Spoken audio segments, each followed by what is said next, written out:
On this occasion, at the suggestion of Venerable Miloš, Serbian monk who is living with me, I am made myself available to encourage Buddhists in the Slavic countries, and also my other regular students are also welcome. We will have some questions and answers. Before we start that, on this occasion, I feel I need to say something out of concern, out of care, and I guess I'll explain it anecdotally, and then I'll try to make my suggestion. In the country where I'm living now, Thailand, has been dependent upon getting its petrol from the Gulf area to the extent of about 70%. And Thailand produces 7% of its own oil and gets about 5% from Malaysia and Malaysia and Indonesia. But 70% comes from the Gulf region. And Thailand has a 2-month stockpile, but the Thai government has started rationing petrol distribution. So petrol stations now get half of the delivery that they used to. And if a person goes to fill up their car, they're allowed to fill it up 1,000 baht, which is about $40.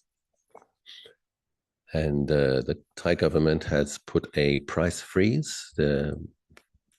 With the current stocks, nobody's allowed to put the price up, but that was just for 15 days. So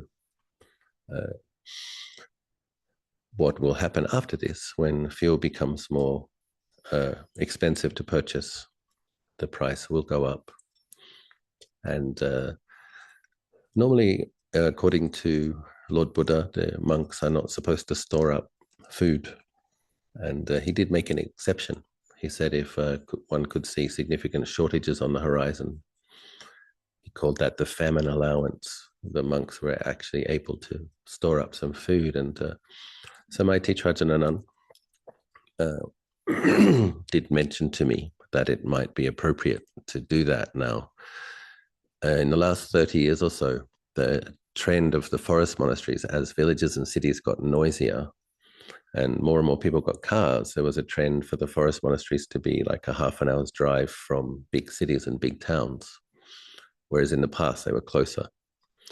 So in the likelihood of petrol being rarer and more expensive and people having less money, it does mean that less people will come to the monasteries. That might be a good opportunity for peaceful meditation for the monks, but it does mean less food being offered. I just say this, for example, that if you are also in a country where 70% of your oil imports come from those regions, you may start experiencing similar things soon. And it would not be unwise to stock up on some dry goods, some canned goods, and at the very least, you'll get it at a cheaper price. And if there is no significant shortage, you can eat it and you don't have to buy it later. But it could be the case that things get more expensive and more scarce, and there might be restrictions on your movement. So practice some healthy self-care. If you can see something coming on the horizon, I've seen this interesting footage of people watching avalanches who've never seen an avalanche before. Just go, oh, wow, isn't that amazing? And then it kind of runs over them. And it was similar with the tsunami. I've seen lots of clips of people looking at the beach as the tsunami. Wow, that's a really big wave. It's the human mind. If it hasn't experienced something, sometimes the parts of the brain that should click in don't click in because we don't have that experience yet. But, you have to use your common sense, and you should have a healthy sense of self-care. If there is much less oil coming to your country, there will be difficulty delivering things, difficulty getting products to you, and the prices will go up. So I offer that to you out of compassion. And I hope that things will be I hope there will be as little disruption and as much peace and harmony and prosperity as is possible at the same time. Please pay attention. Please use your common sense. Now I think we have some questions.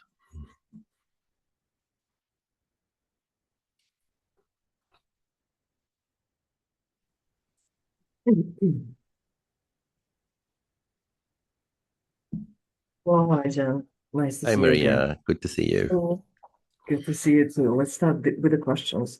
Dear Ajan, do you notice that strong self-criticism can be an obstacle to spiritual progress? Thank you. It definitely is. Strong self-criticism is an obstacle to spiritual practice. So often in Theravada Buddhism, Lord Buddha, he gave us many wonderful pithy lists that help us understand our mind, what affects our mind, and what is a wholesome quality and what is a negative quality. And so we have the 5 hindrances. The first hindrance is craving for, a sensual desire.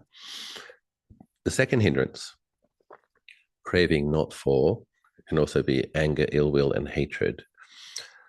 So excessive self-criticism is actually the second hindrance, and it's being aimed inwardly. So it's kind of like ill will aimed at the self. And so this is a hindrance to peaceful mind states, and it will obstruct the arising of pleasant qualities such as rapture, tranquility, and serenity if we don't see it for what it is. And so it's I recommend, Ajahn Aćalo recommends, the Buddha recommends that we all cultivate loving kindness in a disciplined way, because when we get the familiarity with holding a feeling of goodwill, kindness, friendliness in the heart area, if we do it frequently enough, often enough, that becomes kind of a background baseline experience of how you are. You have goodwill for yourself, and you wish yourself and others well. When you have that as a kind of a baseline that you've established, you will notice the quality of the energy if it comes in, if it has some hostility, if it has some harshness. And in modern society, and I would think particularly Westerners, Europeans, North Americans, Australians, we have grown up in a culture where critiquing things has been, you know, kind of celebrated, tolerated, encouraged. And everybody's a critic, right? Critic the movie, the latest computer game, the restaurant, and in this age where everyone gives everything a review, you review the restaurant, you're looking at booking.com, you're going to go somewhere, you read everybody's critique, and so everywhere you go, people have got some positive things and some negative things to say, and so this does kind of train us to be somewhat critical.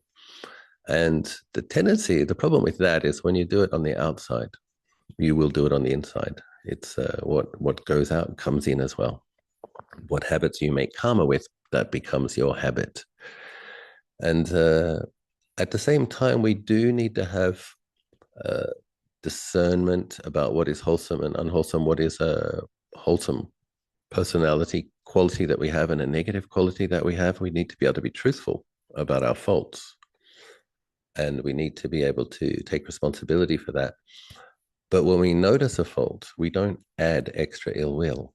There's already a problem. We don't multiply the problem by adding more bad energy. You don't have to scold yourself. You don't have to notice your fault with anger or hatred. You simply notice it. And then if you've established a sense of healthy self-care, you abandon it because you wish yourself well. And that kind of foundation of well-being that comes from having loving kindness for oneself. It does, Lord Buddha does say in the 11 Benefits of Loving Kindness Sutta, for those who cultivate loving kindness, they fall asleep easily, they don't have bad dreams, and also that their mind becomes peaceful easily. So most of us want to experience a mind that becomes peaceful easily. That's just a few of the benefits of metta. So the problem is people who have a heavy duty self-critical quality often don't like metta practice. So, we have to force ourselves to do it even if we don't like it. And then what happens is if you're sincere, if you just decide, no, I am going to care, we need to understand that if we're going to care for others around us, friends, family, partners, associates, we do need to have a certain amount of loving kindness in our own minds in order to have a reservoir that we can draw from and radiate outwards. If you don't have it for yourself, that's going to limit how much you have for others as well. So we really do just need to do it until we understand that it actually feels pleasant. Lord Buddha described these as a divine abiding, a pleasant abiding in the here and now, a Brahma Vihara. But it doesn't feel like that in the beginning necessarily. It can feel like a chore, you can have resistance, you can have aversion to the thought of kindness. If you have aversion to the thought of kindness, then you need to knuckle down and do a lot of it. And yeah, I think one way to get it kind of flowing is you can just ask yourself when you come to meditate, okay, Ajahn says I should do some metta. Should I? Oh, I don't feel like it. Well, then you can just ask yourself, what's your experience in your heart now? Ask yourself, is there some suffering there? Does this being suffer? Normally there is, if we're truthful. Normally there's one of the 5 hindrances, and each of these hindrances have some unpleasant feelings associated with them. If we're fully caught in the hindrance, we won't notice the feeling. There'll be the content of the mind, why we crave something, why we have aversion to something, or lost in our doubts or our anxiety, our restlessness. But if you can notice the feeling, the felt experience in the heart area, there's some pain there, some unsatisfactoriness. And if we train ourselves to notice that, and then you can ask yourself, okay, can I open to this with kindness? Can I offer some friendliness to this experience? Can I be tender? Can I give a blessing to this being? And then it's like the ice will melt, the clenched fist will soften. And it can take some time, but the intention and making the effort is powerful. And it does happen. I had a lot of difficulty cultivating loving kindness in the first couple of years of my monk's life. And I don't find it difficult at all now. So, and I enjoy metta practice a lot. So.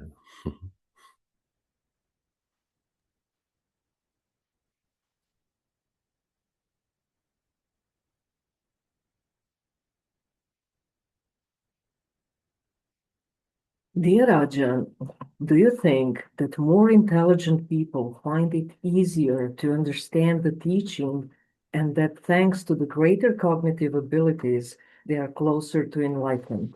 Thank you.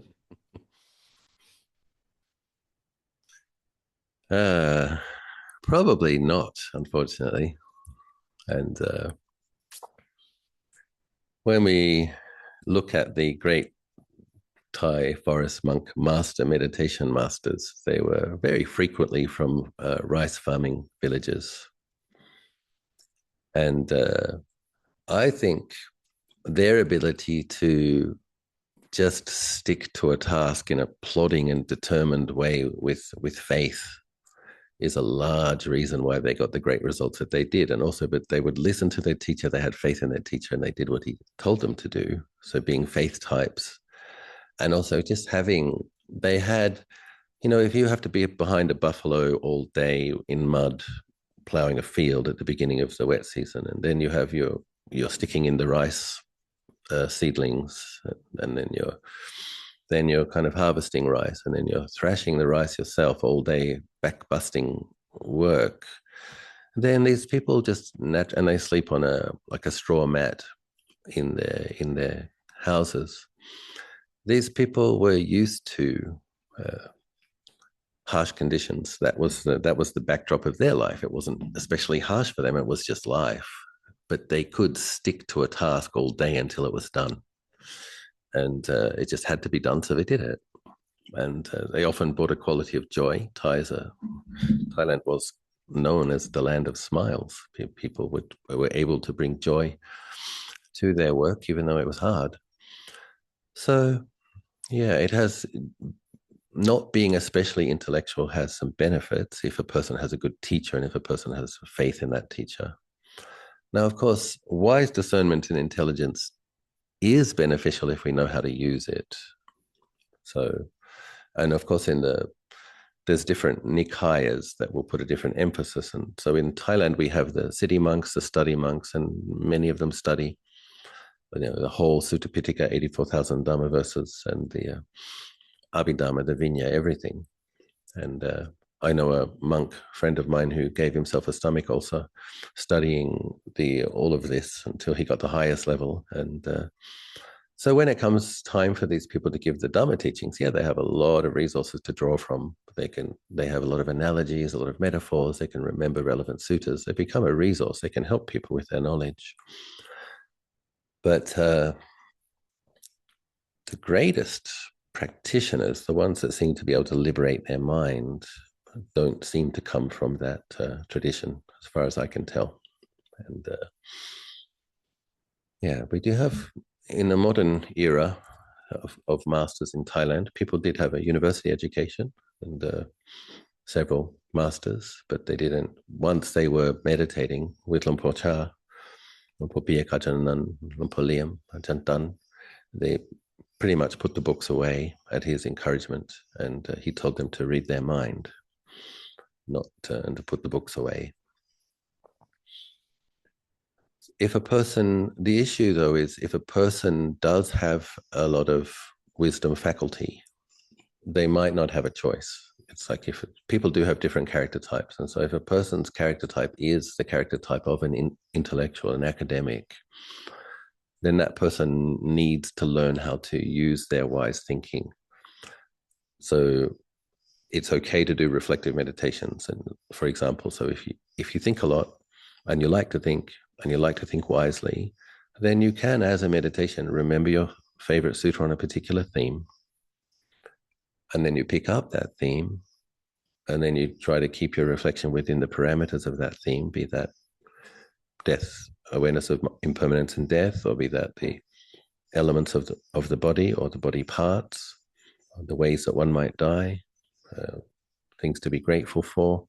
You can pick up a contemplative theme and then stay in the train of that theme, and that can lead the mind to very peaceful mind states. That's the wisdom generating concentration approach. So yes, if a person is very intelligent, it tends to come with some pride, a bit of conceit, and that's a difficult thing for them to go beyond, because after all, they do know more. And a very educated, intelligent person might know more than their teachers. And then, yeah, it's easy to be proud of that. But can they? One needs to know how to humble oneself. It's like, okay, you might know more than your teacher, but can you make your mind peaceful yet? Okay, you might know more than your teacher, but are you kind? Are you patient? Are you willing to answer someone's doubts, the same question again and again and again? And so there are different types of strengths that different characters have. But yes, it's good to learn how to use one's wise discernment. And some people become really great translators. That's a skillful thing to do. Then you're using your intelligence and then while you're doing your translation work, you're considering the meaning of the text or the Dhamma talk that you're translating. That's a skillful way to use your intelligence, which is a gift to others. So yes, in my experience, it's not the smartest people that get the best results in general, unfortunately.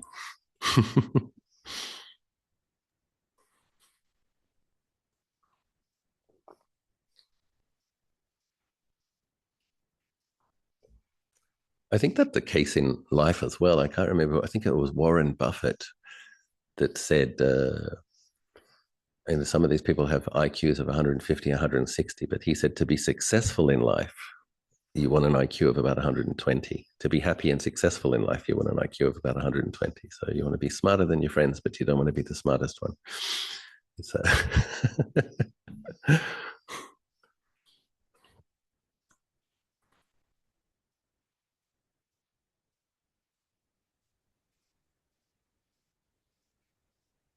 Dear Ajahn, we are witnessing extremely rapid development of AI and digital technologies.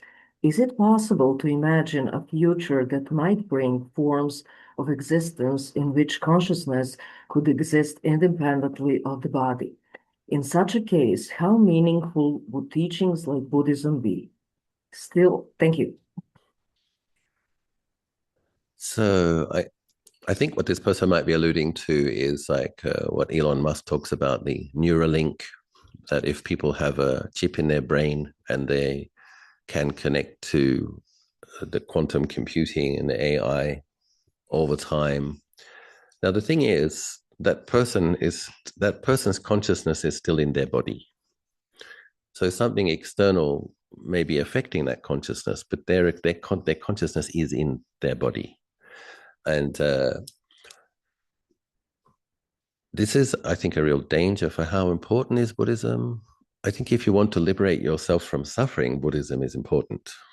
And I do think that this kind of technology would be a huge impediment to being able to do that, because a large thing that makes your mindfulness strong and clear is being present in your body, aware of your feelings and mind states, etc.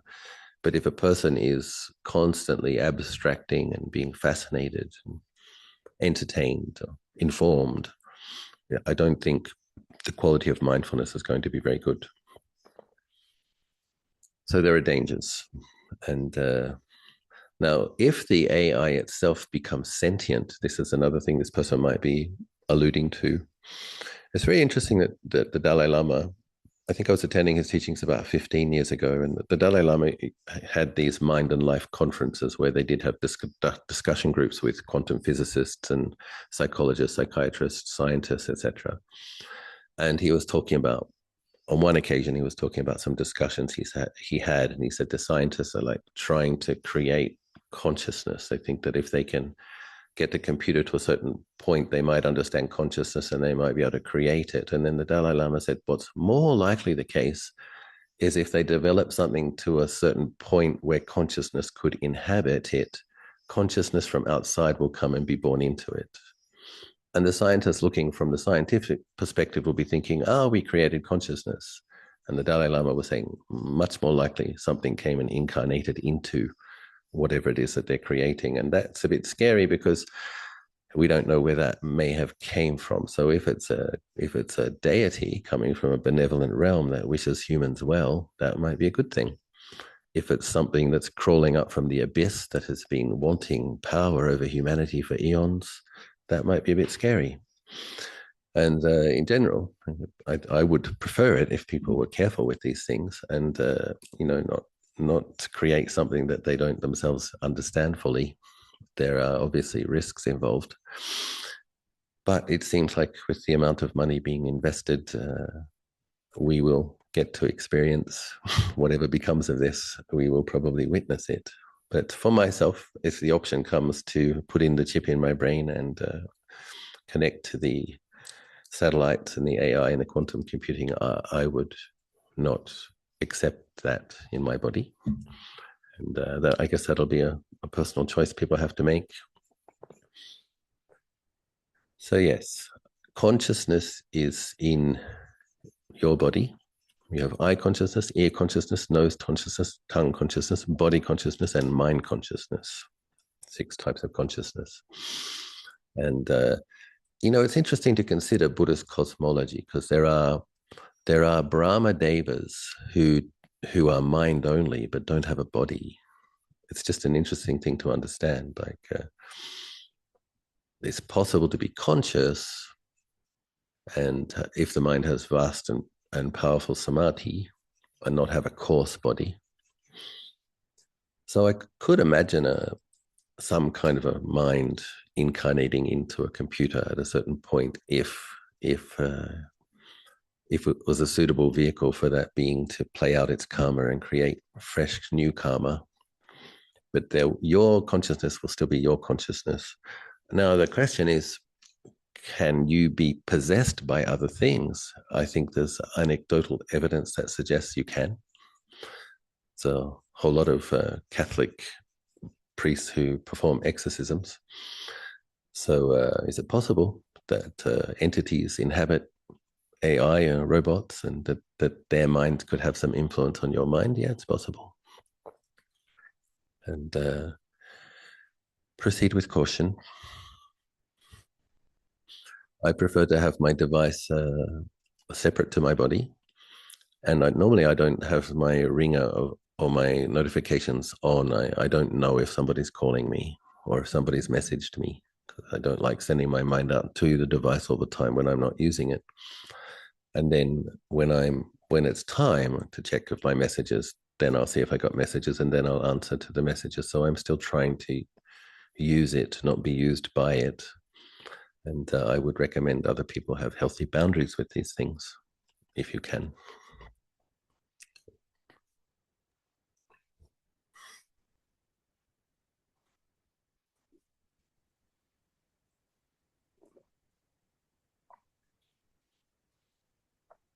Question number 4.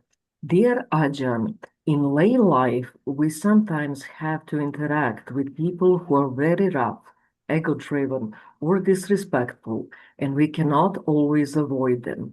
I often find that through meditation practice, the mind becomes more sensitive and aware of difficult mental states that arise in such interactions. What is the most skillful way to maintain balance in these situations without irritation or aversion? Is there a specific reflection of the practice you would recommend for these moments? Thank you.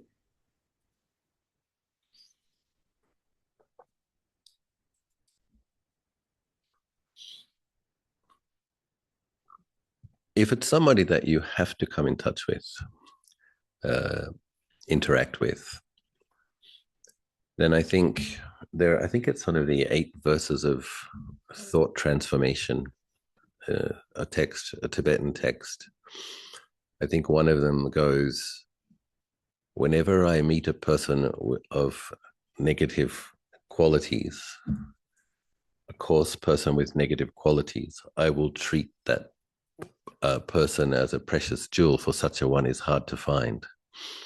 And the point is, if your intention is to develop patience, if your intention is to develop compassion, which on the bodhisattva path that is more prominently talked about, if one has that intention, then they actually hope to meet difficult people, difficult beings, so that they can further cultivate their benevolent qualities of patience, compassion, forgiveness, and work on skillful means of how to deal with such beings or interact with them. So that can be a skillful attitude. Like if you can't avoid it, then it's like, there's a few things that you can consider. Okay, this person is helping me purify some negative karma. I must have been like this, or I must have affected others in this way at some point. I have to come, so I'm going to be grateful that they help me purify some karma. It's like, and I think there's a couple of verses. I think in it is, if you see when I think it was, if somebody you have helped harms you or speaks at you harshly, you will visualize that person above your head and see them as your teacher. Why would you see them as your teacher? Because at that time it's justifiable, conventionally speaking, to feel hurt and offended and be upset.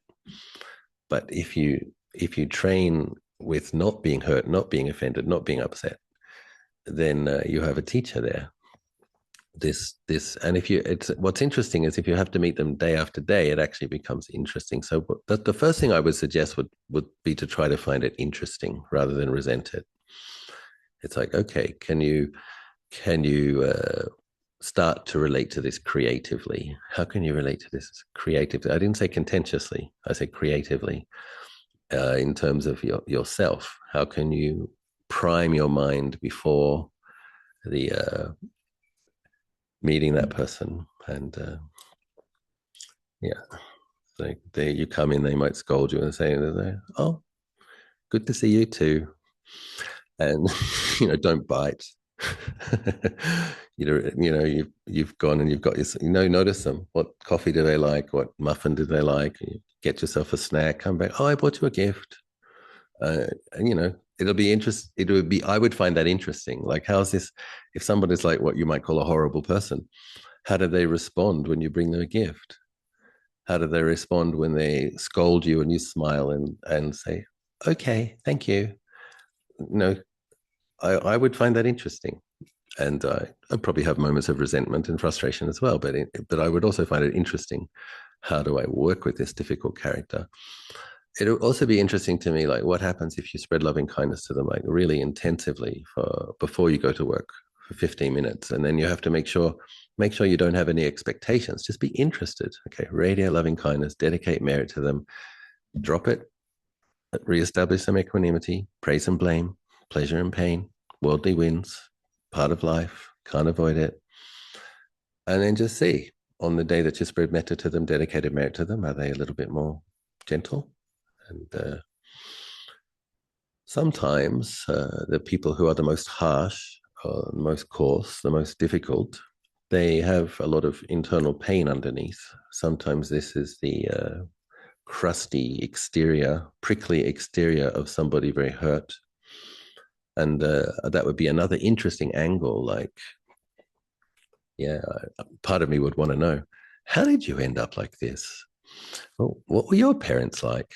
Did your mum scold you? Did your dad ignore you? Like, I just want to know, like, why are you like this? Well, in terms of conditions, but you probably can't ask those questions straight away. But it'd just be interesting. Like, do you know someone else who knows them? Were they hit? Were they punished too harshly as a child? Were they criticized too much by one of their parents? Did they have a single parent? And the single parent was at work most of the day. Did they bring themselves up in front of the TV and with computer games? It's like, there's probably reasons that they are the way they are. And the angle I'm getting at here is, can you have compassion for that?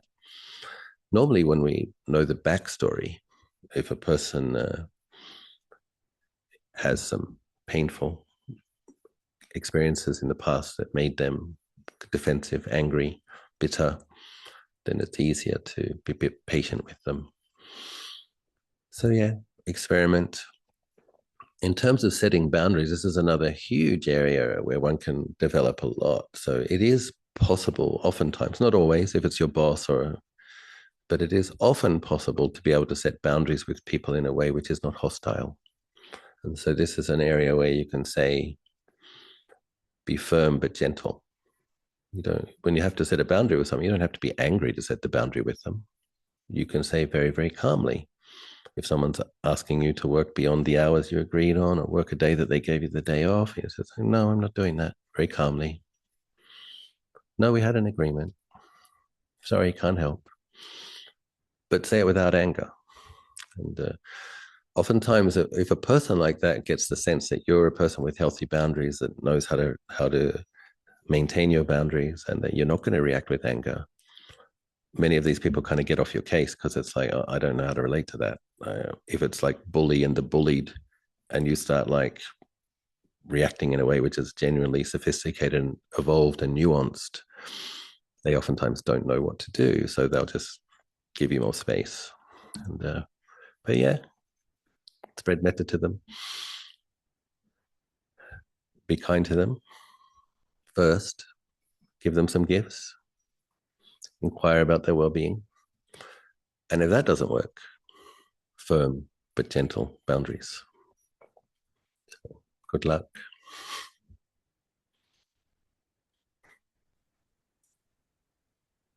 It's not just lay people that meet difficult characters, by the way. Some of the monks, let me tell you, oh my goodness. Most of them are all right, but we have our characters as well. And also gosh, once I became an abbot, I used to think most Thai people were sweet, right? And probably most Thai people are sweet, but once I became an abbot, I met some not very sweet ones. And it was quite eye-opening exercise. And, the world is the world, full of worldly beings. And some devas.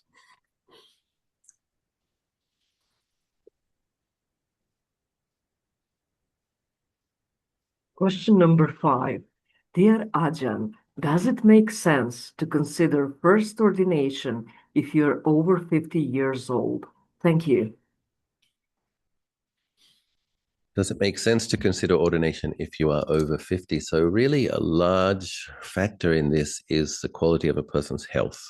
And different people have different karma, so some people age faster than others. If you lived a really wild life, burnt the candle at both ends in your youth, you may have aged faster than others. Also, if you had really stressful work and you didn't do yoga and you didn't relax and you're all kind of tight and in knots.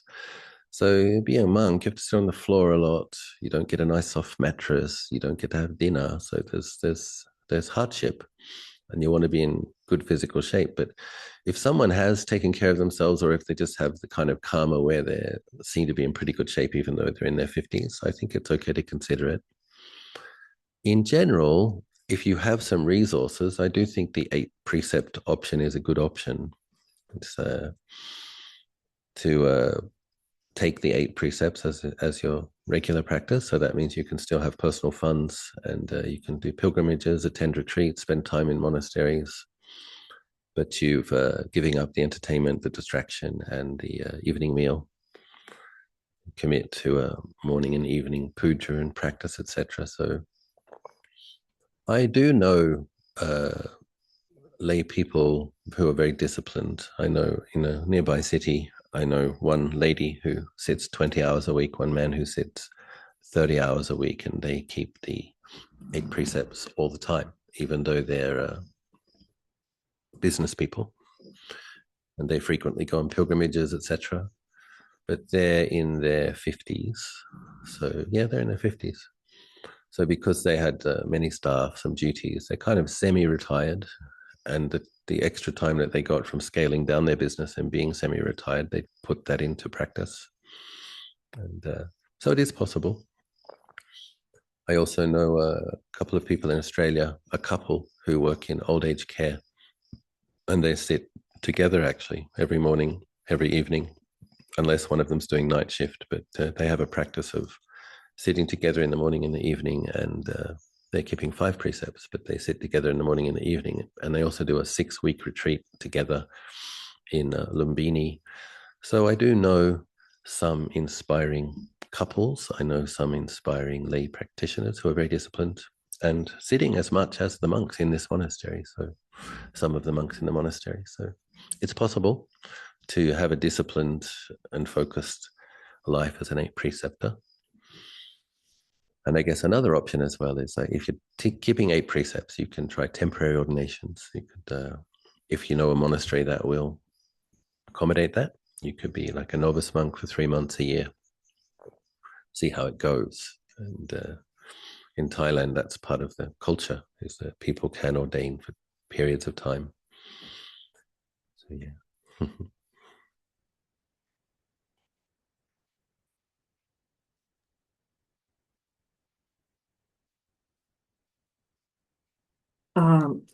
Ajahn, I'm sorry, before going to question number 6, I Yeah. have just received 2 questions additional through the internal channels of the Serbian group. Would you be able to answer those as well? Sure. Yeah.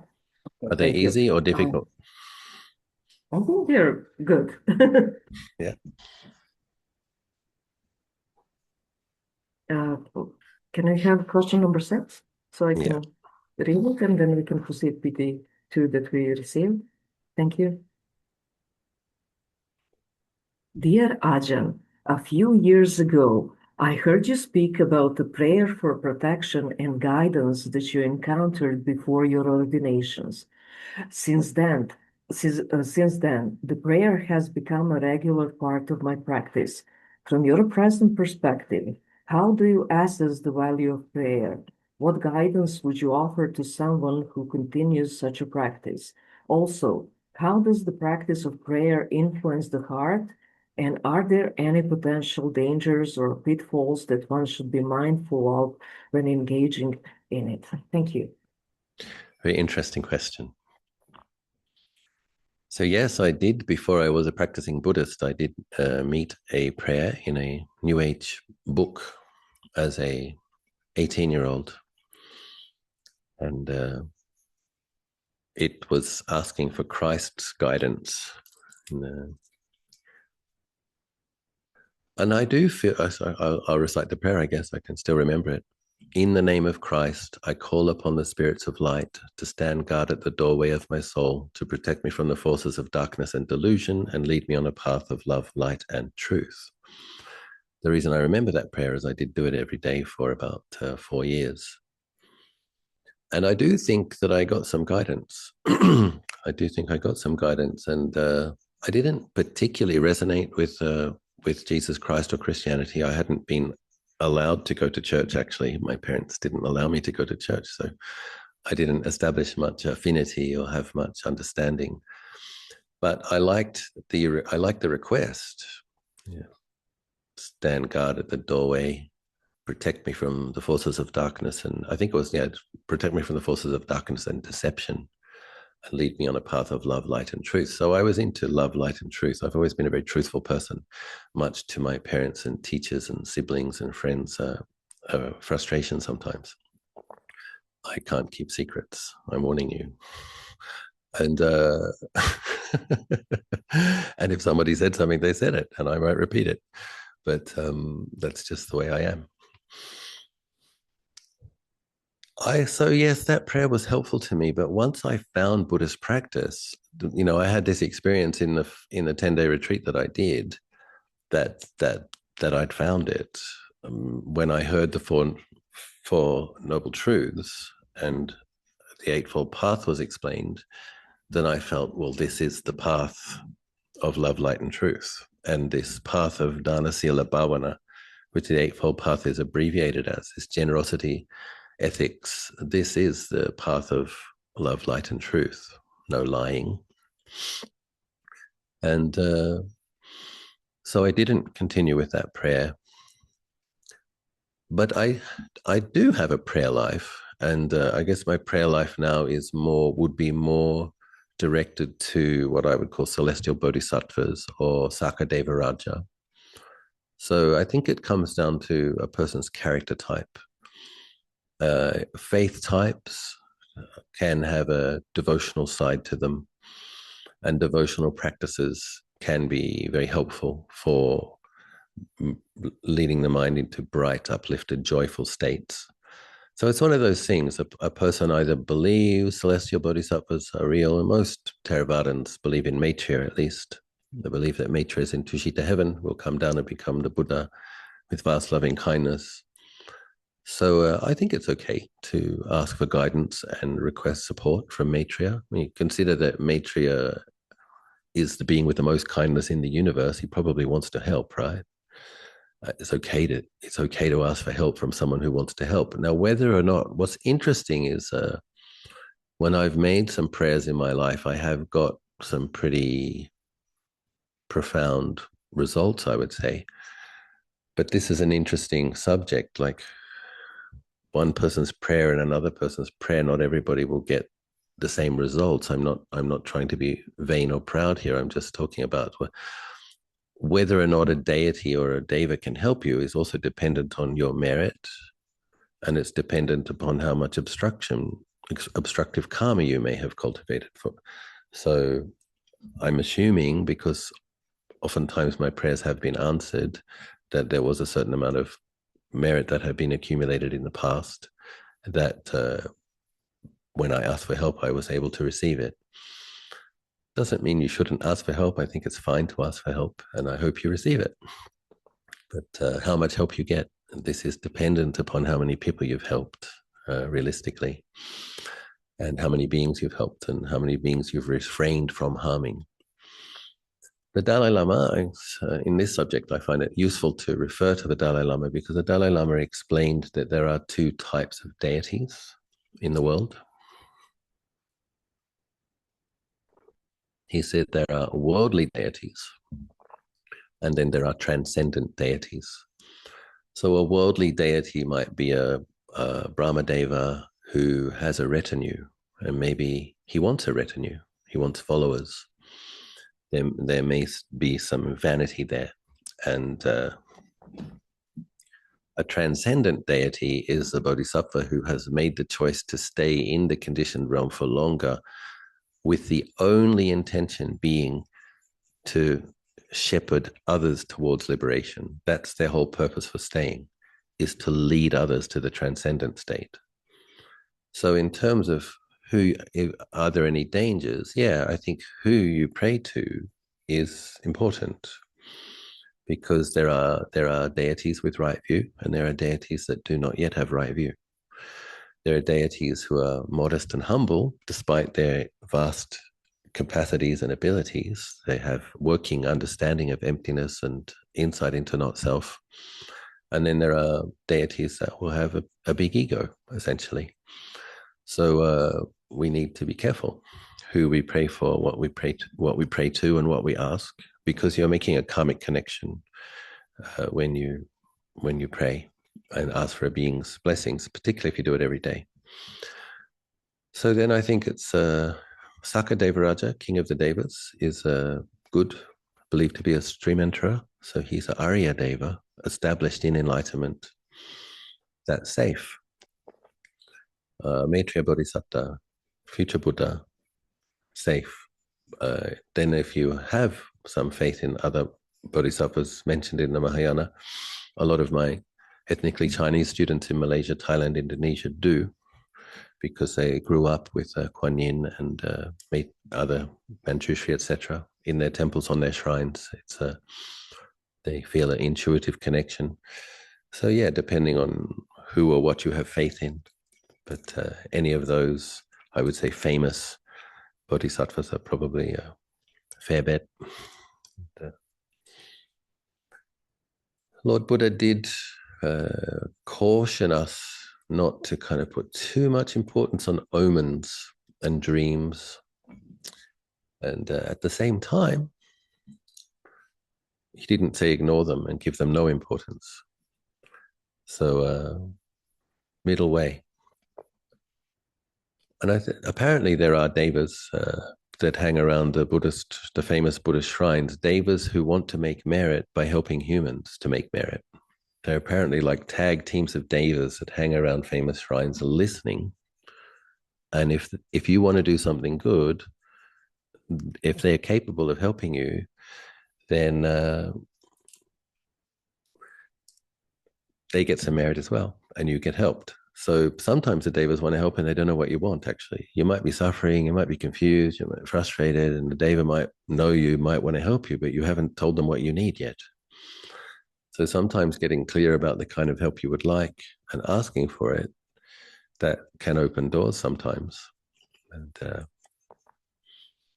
I remember once, interesting story, I like to make it a little bit personal sometimes to give some evidence in a way of how these things might work. So I went to meditate before going to Bodh Gaya. I would always try to pay respects at the Emerald Buddha Temple before going to India. And it's just a personal preference of mine. I feel that India is a lovely place to visit. It wouldn't be my preference to live there. So I always ask, may I travel in safety? And may I also return in safety? That's because I like my home in Thailand. And so I go to meditate at the Emerald Buddha and I ask, Lord Buddha, may I travel to and from India in safety? I may have good health so I can do a lot of meditation. And then I went to another temple to meditate, the Wat Rakang, which is on the Chao Phraya River in Bangkok. After our meditation in Wat Rakang, a lady stopped us at the door and she was quite, what's the word? Like a interrogation almost. She's like, who are you? What monastery do you ordain in? Where'd you come from? How many panthas are you? What are you doing here? She was an interesting character. And then I patiently explained, I'm going to India tomorrow, Bodh Gaya. I always come and ask for blessings before traveling. She said, okay. She says, I'm a stewardess on Thai Airlines, and I'm not on that flight, but I might have a friend who is.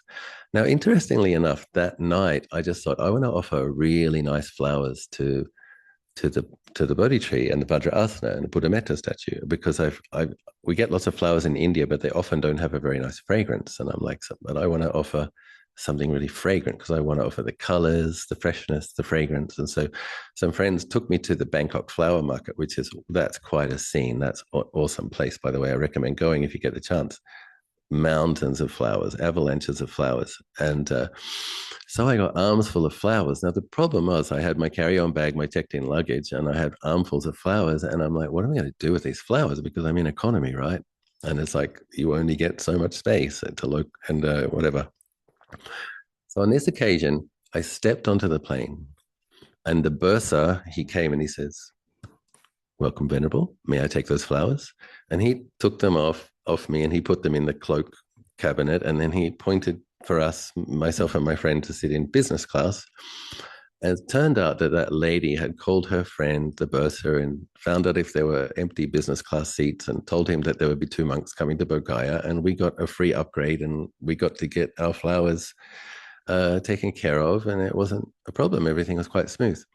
So I would assume that the Devas at the Emerald Buddha had arranged, she's a person with faith, and having faith probably makes you receptive to some intuitive prompting. So she happened to be at the same temple as us, and she asked us what we were doing. And behind the scenes, she arranged for us to be able to get our flower offering to Bodh Gaya safely. And we were able to make that fabulous offering. And I'm grateful to that lady and to the Devas who helped behind the scenes. So yeah, I think asking for help sometimes is helpful. And then you have to remember to share merit with the Devas who helped you. Any Devas that helped me, I share merit with you too. So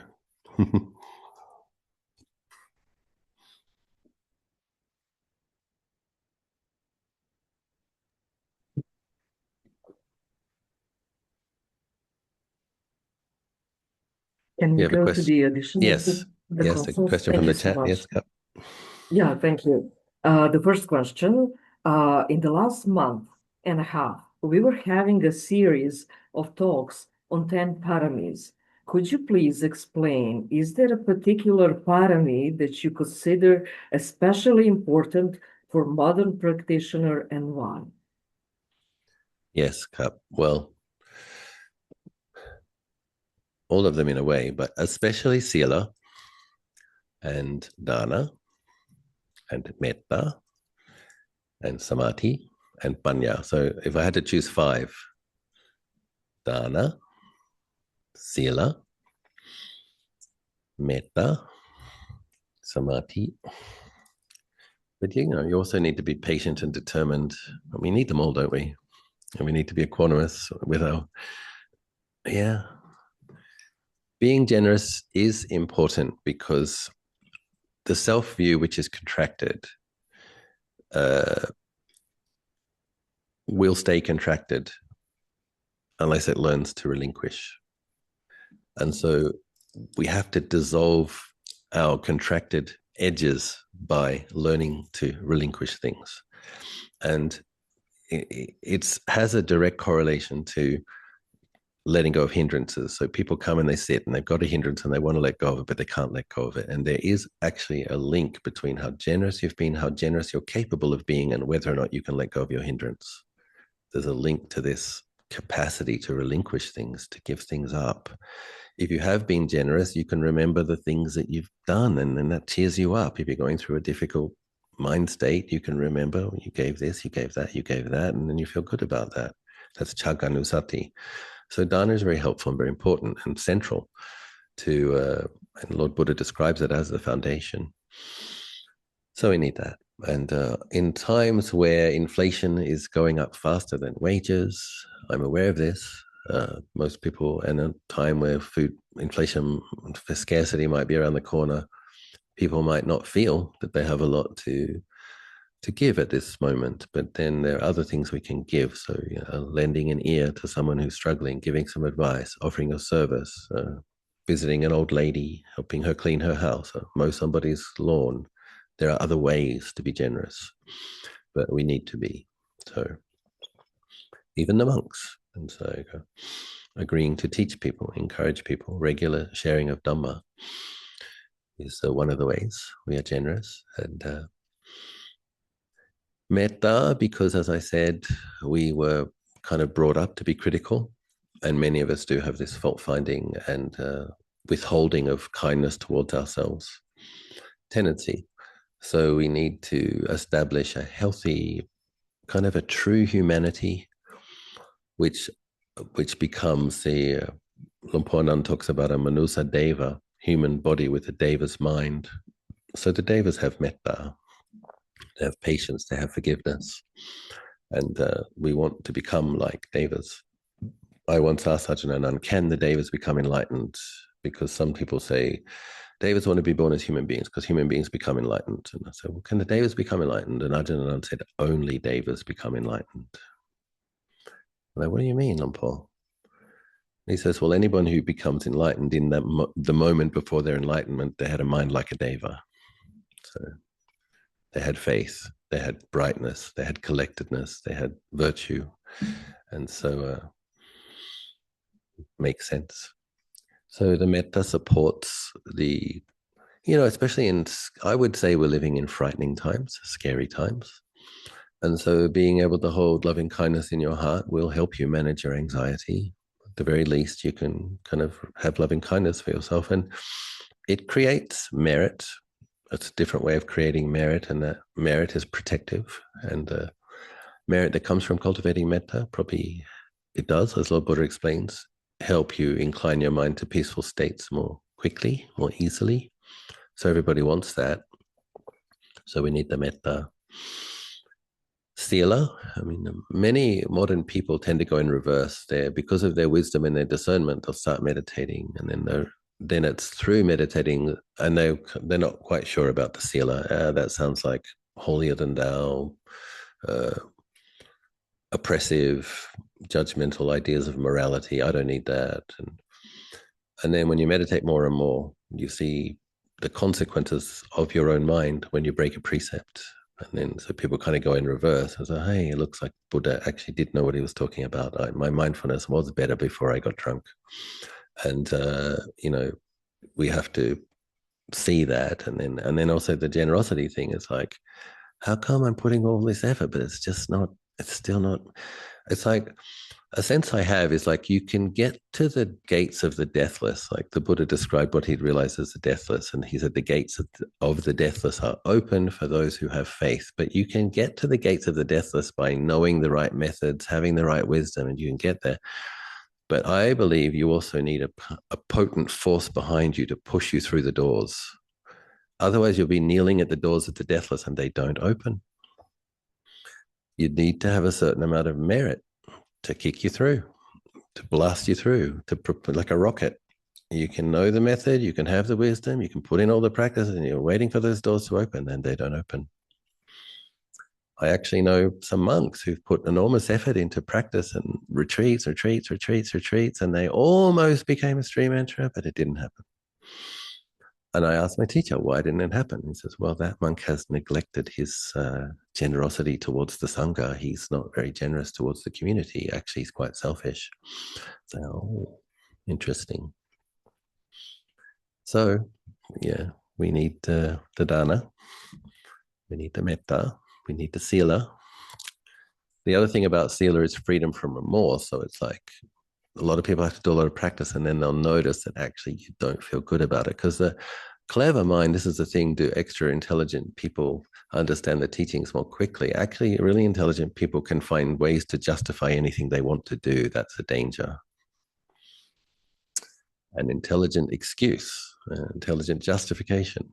It's just, but it's the cultivation of mindfulness and looking at your mind states when you really notice the consequence of your actions, the consequence of your speech. And then somewhat begrudgingly, we get around to admitting that actually the 5 precepts are helpful. And my own process was a bit like that, starting more with the meditation and then committing to the sila and then getting around to being generous. I kind of did it in reverse myself. So having not been exposed to much traditional spiritual training, that's we have to start where we are. And I learned a lot from living in Thailand, kind of extraordinarily generous people. And it's not necessarily the amount, but the consistency. It's just kind of like giving a little bit all the time, constantly sharing. Go over to a Thai person's house and they're eating. Come, you walk past a Thai person's house as a backpacker. Come, eat with us. Very, very friendly. And there were some interesting YouTube clips recently. Somebody just wandered in, thought there was a buffet. He fully intended to pay for the buffet. And they're like, yeah, eat. And he's like, how much? He said, oh, nothing. It was a funeral. So he just walked past somebody's funeral and they were making merit feeding all the relatives, and they invited him and he's like, where do I pay? Oh, no, it's a funeral. The food's free. That kind of thing. Yeah. And samadhi, so on the foundation of generosity, dana, sila, bhavana, on the generosity of foundation of dana and ethic, or being ethical. A lot of people don't like the word morality, but if you are ethical, you become someone possessed of virtue. That's your foundation for actual samadhi to blossom in the mind. So if you want resilient samadhi, if you want stable samadhi, that's why you need to have the ethical conduct and the virtue present in the mind. And you need the samadhi because that's what gives the mind the foundation to see clearly, cut through the delusion. You need some power in your mind to cut through the darkness. You need some brightness to cut through the darkness. So yes, dana, sila, metta, samadhi, but you're going to need your patience and determination as well. And all of that will lead to wisdom and equanimity. So.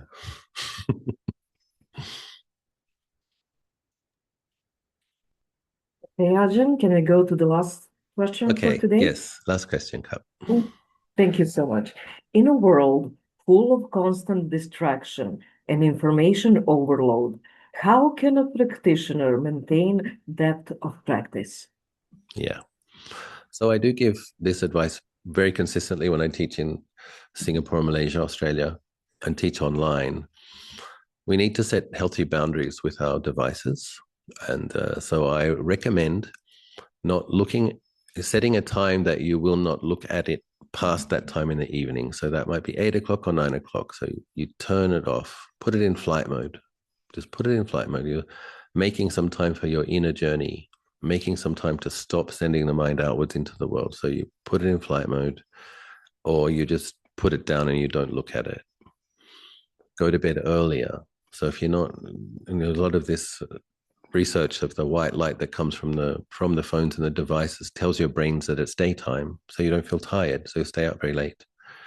But if you put your device down, you'll probably find you feel tired faster, and then you go to bed at a sensible hour. I've done all sorts of study that your human organism evolved to go to sleep, a couple of hours after dark, and it's better for your body. You get your hormonal balance and all these things. Even weight loss is linked to getting more sleep before midnight, and it's good for health in general. And then in the morning, I would recommend don't look at your phone. Just give yourself that time. Start the day giving yourself a gift of, get up, clean your teeth, wash your face, come and sit. Establish presence of mind, establish clarity before you invite the whole world into your mind, because who knows what horrible thing happened overnight. Any number of horrible things could have happened, probably will. So give yourself a break, protect the mind a little bit. Turn off the device or stop looking at the device past 8 or 9. Go to bed a bit earlier. When you go to bed a bit earlier, you can get up a bit earlier. I recommend meditating before sleeping. You'll have better sleep, less bad dreams. Meditate when you wake up. So at least you've got those two. And then you set the intention. I'm going to bring the presence of mind and clarity into my day, into my daily activities. So yeah, and even that much is helpful, because if you're establishing the clarity in the evening and the morning, you're much more likely to notice when you're kind of losing it on your device. And it's like, you're wasting time. Don't do this. Or you've looked at this enough. You'll have your kind of radar or inner clarity that to tell you, don't do this, or you're going to have to deal with the consequences of what you're looking at night in your meditation tonight. It's like once you do meditate every evening and every morning, if you make that commitment, you will become more aware of how the things you do affect your mind. And as a gift to yourself, you won't want to do it. For example, if you don't want to have to sit with a lustful fantasy for your whole sit, you won't look at pornography. You don't want to have a lot of violent fantasies of what you want to do to your boss or your ex-husband, then don't play violent computer games or listen or watch horror movies. There is a link to what we consume and then what we will fantasize about. So I think those things as a general. And then, of course, taking time for a retreat if you can. Even as an abbot who can do about 5 hours of practice a day, I still take 2 periods of retreat each year. So a month during the rainy season retreat and a month in India. So if you can, as I mentioned, my lay friends in Australia, they do a 6-week retreat once a year. They sit together morning and evening. So it is possible if you know how to structure your time and save up your leave, all those things.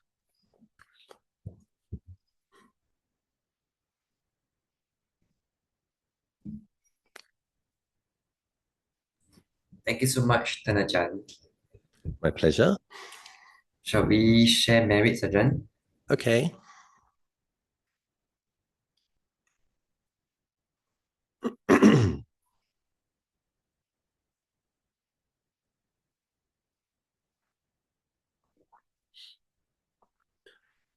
Through the goodness that arises from my practice, may my spiritual teachers and guides of great virtue, my mother, my father, and my relatives, the sun and the moon, and all virtuous leaders of the world, may the highest gods and evil forces, celestial beings, guardian spirits of the earth, and the Lord of death, may those who are friendly, indifferent, or hostile, may all beings receive the blessings of my life.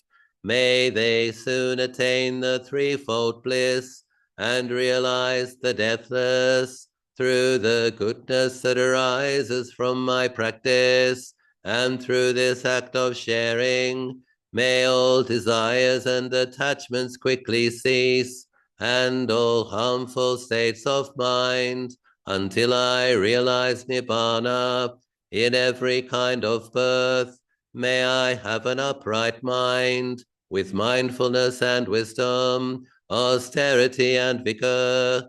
May the forces of delusion not take hold, nor weaken my resolve. The Buddha is my excellent refuge. Unsurpassed is the protection of the Dhamma. The solitary Buddha is my noble Lord. The Sangha is my supreme support. Through the supreme power of all these, may darkness and delusion be dispelled.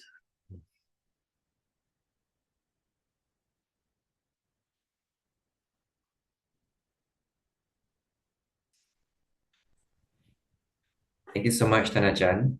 May we invite everyone to pay our respects together. 3 bows, grab.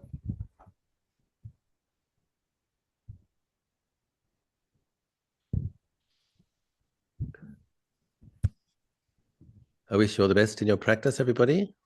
Nice spending time with you, considering the Dhamma together. May you be safe, may you be well, may you grow in Dhamma steadily until your final liberation. Thank you, Prajan. Thank you, Prajan. Thank you. Thank you. Ajan. Thank you, everyone. Bye. You should say. Thank you, Susan. Thank you. Bye. Bye. Thank you, Maria.